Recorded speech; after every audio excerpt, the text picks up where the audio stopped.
Bismillahirrahmanirrahim. Biology second year National Book Foundation. Today we are going to start our next topic. The topic name is recombinant DNA technology. हम इसका introduction पढ़ चुके हैं.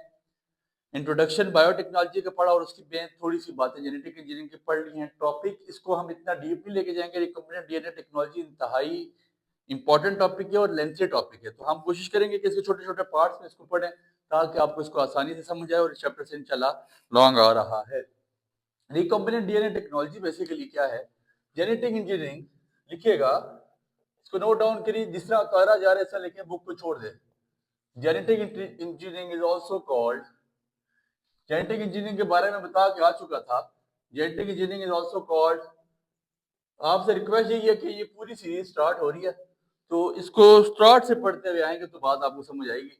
Genetic engineering is also called recombinant DNA technology.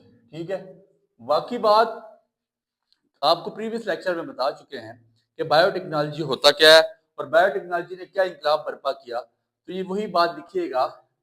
It is involve, इसने क्या किया था? In artificial synthesis, artificial synthesis, modification, removal, addition and repair of genetic material.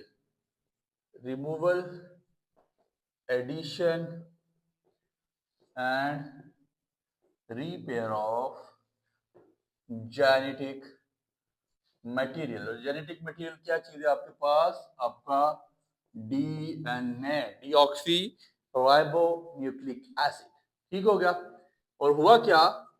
We can obtain, हम हासिल कर सकते हैं, मिलियन ऑफ कॉपीज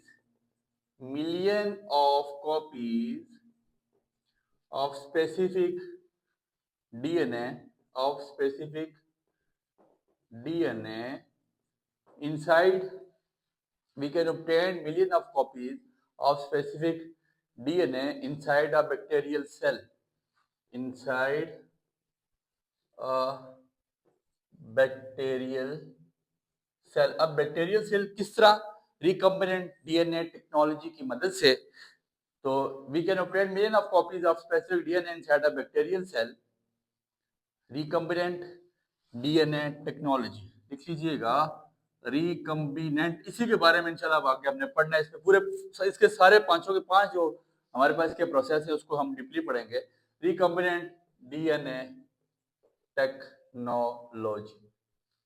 सबसे पहले ऑब्जेक्टिव्स पढ़ लेते हैं. इसके मकासद क्या हैं? ऑब्जेक्टिव्स ऑफ जेनेटिक इंजीनियरिंग के, और मैंने बताया कि उसी को हम रिकम्बिनेंट डीएनए टेक्नोलॉजी भी कह रहे हैं. ऑब्जेक्टिव्स क्या है, इसके मकासद क्या है, इसकी गेम क्या है सारी? आइसोलेशन, आइसोलेट करना, अलग करना. Isolation of particular gene for various purpose, for various purpose such as gene therapy. ठीक है, जीन की थेरेपी होती है, आपको पता है. सबसे पहला काम ये क्या करती है? अलग करती है, आइसोलेट करती है मुख्तलिफ जीन को, पार्टिकल जीन को मुख्तलिफ मकासद के लिए. और सबसे जो अहम मकसद है वो क्या है आपके पास? Gene therapy. थेरेपी के बारे में आपको पता है. प्रोडक्शन ऑफ पार्टिकुलर, एक मखसूस किस्म का, आप उसको कोई अगर आर्टिफिशियल सिंथेसिस की मदद से कोई पार्टिकुलर आरएनए आप बनवाना चाहें, production of particular RNA and protein molecules. तीसरी बात, production of enzymes, production of enzymes and drugs. चौथी बात, used for production of varieties of plants, used for the production of varieties of plants having particular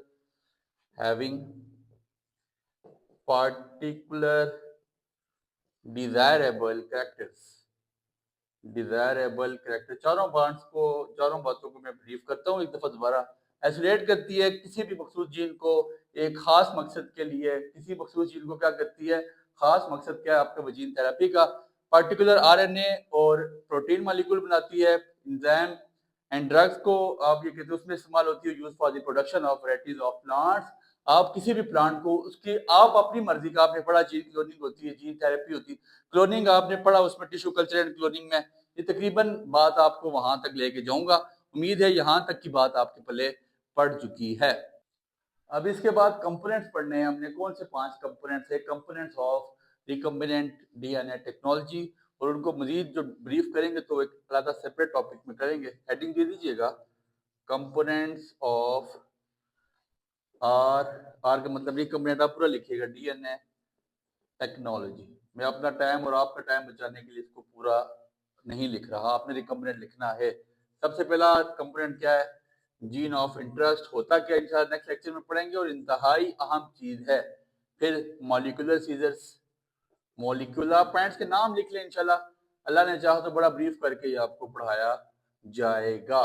तीसरा point आपके पास क्या है, molecular vector, molecular vector पहला point gene of interest, दूसरा point आपके पास देख लें मॉलिक्यूलर सीजर, तीसरा पॉइंट आपके पास मॉलिक्यूलर वेक्टर, चौथा पॉइंट आपके पास, चौथा कंपोनेंट आपके पास मॉलिक्यूलर ग्लू, और पांचवा मॉलिक्यूलर जीएलजीई ग्लू, ठीक है जी। और पांचवा पॉइंट आपके पास एक्सप्रेशन सिस्टम के नाम से। और इंशाल्लाह इन पांचों कंपोनेंट्स को, पांचों पॉइंट्स को हम बहुत डीपली पढ़ेंगे से नेक्स्ट लेक्चर में, या अब तक के लिए इतना ही। थोड़ा सा इंट्रोडक्शन पढ़ा, इसके ऑब्जेक्टिव, इसके मकासद पढ़ लिया और इसके कंपोनेंट्स पढ़ लिया कि डीएनए टेक्नोलॉजी के कंपोनेंट्स क्या हैं।